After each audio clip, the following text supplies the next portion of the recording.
کاہن کی جھوٹی پیش گوئی اور مارکہ حنین میں مسلمانوں کی ضرب کاری نے اسے اپنے عقیدوں پر نظر ثانی کے لیے مجبور کر دیا تھا۔ مسلمان فروری کے ایک روز جعرانہ کے مقام پر پہنچے جہاں رسول کریم صلی اللہ علیہ وآلہ وسلم نے مال غنیمت اکٹھا کرنے کا حکم دیا تھا۔ اس مال غنیمت میں 6000 عورتیں اور بچے تھے اور ہزارہا اونٹ اور بھیڑیاں بکریاں بھی تھیں۔ فوجی ساز و سامان کا انبار تھا۔ رسول کریم صلی اللہ علیہ وآلہ وسلم نے دشمن کی عورتیں، بچوں اور جانوروں کو اپنے لشکر میں تقسیم کر دیا۔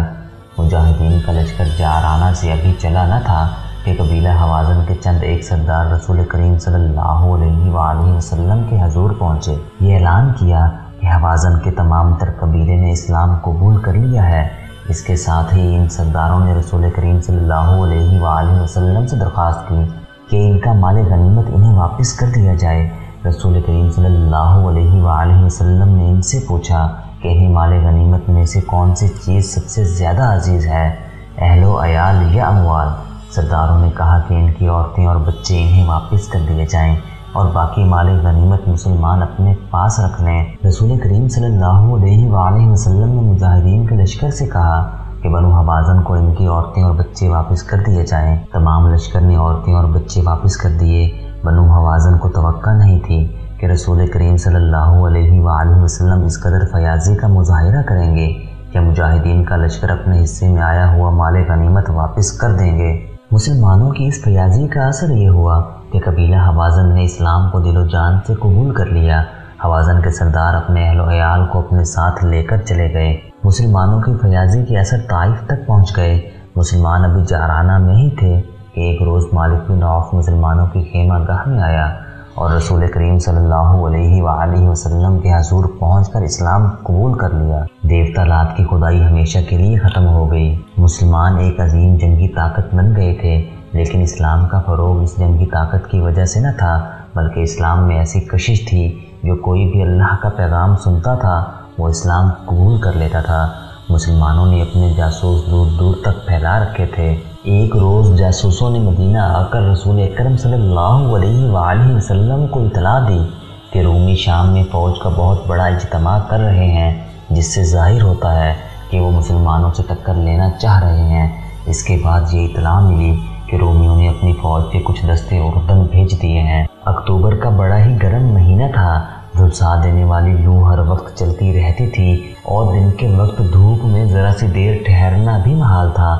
اس موسم میں رسول کریم صلی اللہ علیہ وآلہ وسلم نے حکم دیا کہ پیشتر اس کے کہ رومی ہم پر یلغار کریں، ہم ان کے کوچ سے پہلے ہی ان کا راستہ روک لیں۔ رسول کریم صلی اللہ علیہ وآلہ وسلم کے اس حکم پر مدینہ کے اسلام دشمن عناصر حرکت میں آ گئے۔ ان میں وہ مسلمان بھی شامل تھے جنہوں نے اسلام تو قبول کر لیا تھا لیکن اندر سے وہ کافر تھے۔ ان منافقین نے درپردہ ان مسلمانوں کو جو جنگ کی تیاریوں میں مصروف ہو گئے تھے برگلانا اور ڈرانا شروع کر دیا کہ اس موسم میں انہوں نے کوچ کیا تو گرمی کی شدت اور پانی کی قلت سے وہ راستے میں ہی مر جائیں گے۔ ان مخالفانہ سرگرمیوں میں یہودی پیش تھے۔ اس کے باوجود مسلمانوں کی اکثریت نے رسول اکرم صلی اللہ علیہ وآلہ وسلم کے حکم پر لبیک کہی۔ رسول خدا صلی اللہ علیہ وآلہ وسلم نے تیاریوں میں زیادہ وقت ضائع نہ کیا۔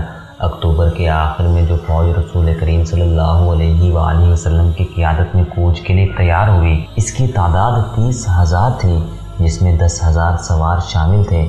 مجاہدین کے اس لشکر میں مدینہ کے علاوہ مکہ اور ان کے قبائل کے افراد بھی شامل تھے۔ انہوں نے سچے دل سے اسلام قبول کیا تھا۔ مسلمانوں کا مقابلہ اس زمانے کے مشہور جنگجو شہنشاہ ہرقل کے ساتھ تھا۔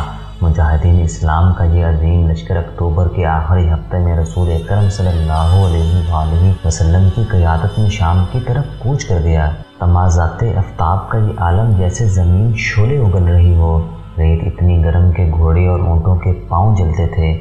اس سال قحط کی کیفیت بھی پیدا ہو گئی تھی، اس لیے مجاہدین کے پاس خوراک کی کمی تھی۔ مجاہدین اس جھلسا دینے والی گرمی میں پانی نہیں پیتے تھے کہ معلوم نہیں آگے کتنی دور جا کر پانی ملے۔ تھوڑی ہی دور جا کر مجاہدین کے ہونٹ خشک ہو گئے اور ان کے حلق میں کانٹے سے چبھنے لگے، لیکن ان کی زبان پر اللہ کا نام تھا اور وہ ایسے عزم سے سرشار تھے جس کا اجر خدا کے سوا اور کوئی نہیں دے سکتا تھا۔ ایک لگن تھی، ایک جذبہ تھا کہ مجاہدین زمین و آسمان کے اگلتے ہوئے شعلوں کا منہ چڑھاتے چلے جا رہے تھے۔ تقریباً 14 روز بعد یہ لشکر شام کی سرحد کے ساتھ تبوک کے مقام پر پہنچ گیا۔ مورخین لکھتے ہیں کہ اچھے اور خوشگوار موسم میں مدینہ سے تبوک کا سفر 14 دنوں کا تھا، جسے اس وقت کے مسافروں کی زبان میں 14 منزل کہا جاتا تھا۔ بعض مورخین نے 14 منزل کو 14 دن کہا ہے۔ تبوک میں ایک جاسوس نے اطلاع دی کہ رومیوں کے جو دستے اردن میں آئے تھے وہ اس وقت دمشق میں ہیں۔ رسول کریم صلی اللہ علیہ وآلہ وسلم نے لشکر کو تبوک میں خیمہ زن ہونے کا حکم دیا اور تمام سالاروں کو صلاح اور مشورے کے لیے طلب کیا۔ سب کو یہی توقع تھی کہ تبوک سے کوچ کا حکم ملے گا اور دمشق میں یا دمشق سے کچھ ادھر رومیوں کے ساتھ فیصلہ کن معرکہ ہوگا۔ رسول کریم صلی اللہ علیہ وآلہ وسلم نے اپنے اصول کے مطابق سب سے مشورہ طلب کیا۔ ہر سالار نے یہ ذہن میں رکھ کے رومیوں سے جنگ ہوگی مشورے دیے، لیکن رسول کریم صلی اللہ علیہ وآلہ وسلم نے یہ کہہ کر سب کو حیرت میں ڈال دیا کہ تبوک سے آگے کوچ نہیں ہوگا۔ مورخین لکھتے ہیں کہ رسول خدا صلی اللہ علیہ وآلہ وسلم کے اس فیصلے میں کہ آگے نہیں بڑھا جائے گا بہت بڑی جنگی دانش تھی۔ آپ صلی اللہ علیہ وآلہ وسلم نے مدینہ میں ہی کہہ دیا تھا کہ رومیوں کا راستہ روکا جائے گا۔ آپ صلی اللہ علیہ وآلہ وسلم مستقر سے اتنی دور اور اتنی شدید گرمی میں لڑنا نہیں چاہتے تھے۔ اس کی بجائے آپ صلی اللہ علیہ وآلہ وسلم ہرکل کو اشتعال دلا رہے تھے کہ وہ اپنی مستقر سے دور تبوک میں آ کر لڑے۔ مجاہدین لڑنے کے لیے گئے تھے، ان کے دلوں میں کوئی وہم اور کوئی خوف نہیں تھا، لیکن جنگ میں ایک خاص قسم کی عقل و دانش کی ضرورت ہوتی ہے۔ رسول کریم صلی اللہ علیہ وآلہ وسلم نے عقل اور دانش کو استعمال کیا اور مدینے کی طرف رومیوں کا راستہ روکنے کا یہ اہتمام کیا کہ اس علاقے میں جو قبائل رومیوں کے زیر اثر تھے انہیں اپنے اثر میں لانے کی مہمات تیار کی۔ ان میں 4 مقامات خصوصی اہمیت کے حامل ہیں جہاں ان مہمات کو بھیجا جانا تھا۔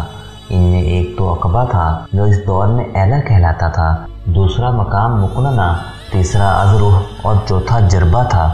رسول کریم صلی اللہ علیہ وآلہ وسلم نے ان تمام قبائل کے ساتھ جنگ کرنے کی بجائے دوستی کے معاہدے کی شرائط بھیجی، جن میں ایک یہ تھی کہ ان قبائل کے جو لوگ اسلام قبول نہیں کریں گے انہیں ان کی مرضی کے خلاف جنگ میں نہیں لیا جائے گا۔ دوسری شرط یہ تھی کہ ان پر کوئی بھی حملہ کرے گا تو مسلمان ان کے دفاع کو اپنی ذمہ داری سمجھیں گے، اس کے بدلے میں اسلامی حکومت ان سے جزیہ وصول کرے گی۔